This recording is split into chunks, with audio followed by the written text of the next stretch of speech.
বিশ্বকাপ বিশ্বকাপ বিশ্বকাপ বিশ্বকাপ ছাড়া যেন কোনো কথাই এখন কারোরই ভালো লাগছে না। বাংলাদেশ বিশ্বকাপে যাবে কবে, বিশ্বকাপ যাবার সিদ্ধান্ত আসবে কবে, শেষ পর্যন্ত বাংলাদেশ কোন পথে হাঁটবে নিশ্চয়ই সেটা নিয়েই সবার আগ্রহ। এখন পর্যন্ত আসলে অনেক ধরনের তথ্যই বাতাসে ভেসে বেড়াচ্ছে, কারণ কোনো কিছুই অফিসিয়াল না। কখনো কখনো বোর্ড পরিচালকের মারফত, কখনো বা কোনো গণমাধ্যম কর্মী বের করছেন। বাট এখন পর্যন্ত আসলে যেটুকু জানা গেছে যে আগামী 2 দিনের মধ্যেই একটা চূড়ান্ত ফয়সালা বা একটা সিদ্ধান্ত আসতে পারে, এবং সেটা অফিসিয়ালি।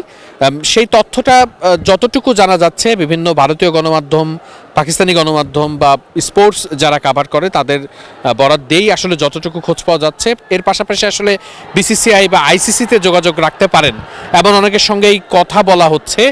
যেটুকু ধারণা পাওয়া যাচ্ছে যে যেহেতু বাংলাদেশের ম্যাচগুলো সরিয়ে নেওয়া হওয়ার কথাটা আসলে এসেছে নিরাপত্তার ব্যাপারে, এবং আমরা গতকালকেও দেখেছি যে বিসিবি সভাপতি তিনিও বলেছেন শিয়া বাটার ও ভিটামিন ই সমৃদ্ধ লিলি বিউটি সোপ, তারুণ্যময় উজ্জ্বল ত্বকের জন্য। রিমার্ক যে নিরাপত্তা নিশ্চিত না হওয়া পর্যন্ত আসলে আমরা কোনো কিছুই আমরা আমাদের সিদ্ধান্তে অনর। তাই সেই জায়গাটাতে আসলে ভেন্যু পরিবর্তন এক প্রকার বাধ্যতামূলকই, কারণ যেই জায়গার নিরাপত্তা নিয়ে মুস্তাফিজুর রহমানকে রিলিজ করে দেওয়া হয়েছে সেই একই ভেন্যুতে, অর্থাৎ কলকাতার নাইট রাইডার্সের ভেন্যু তো কলকাতায়, সেই একই ভেন্যুতে আসলে বাংলাদেশ কিভাবে অনেকগুলো ম্যাচ খেলবে সেটা নিয়ে নিশ্চয়ই আলাপ আছেই। তাই সেই ভেন্যুটা পরিবর্তন করে দুইটো ভেন্যুর কথা এখন ভেসে বেড়াচ্ছে বা এখন শোনা যাচ্ছে। সেই দুটা ভেন্যুর একটি হচ্ছে চেন্নাই, অর্থাৎ যেটাকে অনেকে চিপক বলে থাকে। চেন্নাই কেন সেইটার ব্যাখ্যা আমি একটু পরে দিচ্ছি, তবে দ্বিতীয় ভেন্যুটার নাম হচ্ছে শ্রীলঙ্কার কলম্বো। এই দুটা আসলে কোন পরিস্থিতিতে সেটা আমি একটু ছোট্ট করে ব্যাখ্যা করি। বাংলাদেশকে নিরাপত্তা দেওয়ার জন্য বা বাংলাদেশ দলের খেলাগুলো নির্বিঘ্নে পরিচালনা করার জন্য খুবই সুইটেড, এবং সেই কারণেই চেন্নাইয়ের নামটা উঠে আসছে যে চিপকে বাংলাদেশের ম্যাচগুলো আয়োজন করা যায় কিনা, অর্থাৎ বাংলাদেশকে খুব বেশি ট্রাভেল না করিয়ে শুধুমাত্র চেন্নাইতে খেলানো যায় কিনা। এটার পেছনে একটা বড় কারণ রয়েছে, কারণ বাংলাদেশের সঙ্গে যে দলগুলো খেলবে, ধরুন ইংল্যান্ড, ওয়েস্ট ইন্ডিজ, তাদেরও তো ট্রাভেল করতে হবে।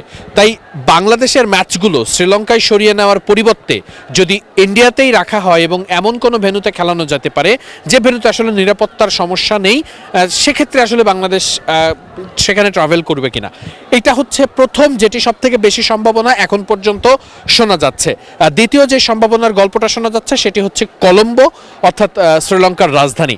কেন পাল্লেকেল্লে বা ডাম্বুলা না?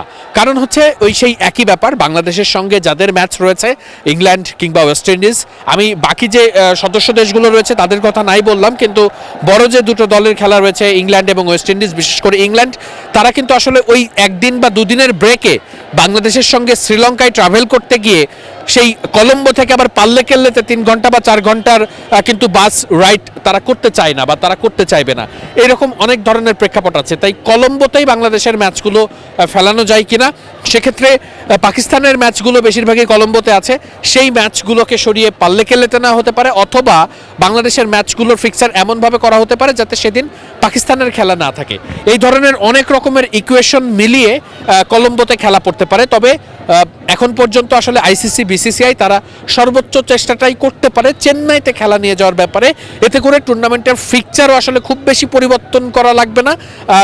টুর্নামেন্টের যে বায়োলজ বা লজিস্টিক যে ব্যাপারগুলো নিয়ে অনেক কথা হচ্ছে সেটি নিয়ে কম সমস্যা হবে, এবং এই ব্যাপারগুলো নিয়ে আসলে যেহেতু যারা উপর মহলে রয়েছেন, যারা নীতি নির্ধারক, তারা কিন্তু বারবার নিজেদের মধ্যে এই ব্যাপারটা নিয়ে কাটাছাড়া করছেন, আলোচনা করছেন, এবং এইটা কিন্তু বাইরে আসবে না একেবারে ফাইনাল ডিসিশনের আগ পর্যন্ত।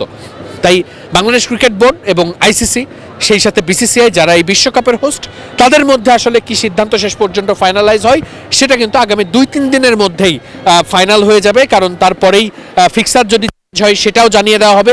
এবং একই সাথে যারা ব্রডকাস্টার আছে, যারা মিডিয়া কর্মী রয়েছেন, যারা সাংবাদিক রয়েছেন, যারা কাভার করবেন, সারা বিশ্ব থেকে আসবেন, তাদের অ্যাক্রিডিটেশন প্রসেসগুলোও আবার ঠিক করতে হবে। তাই এই 10 দিনের মধ্যেই সব কিছু ঠিক করার জন্যই আগামী 2-3 দিনের মধ্যেই বাকি সব কিছু সেটেল করেই এই সিদ্ধান্ত আসতে যাচ্ছে।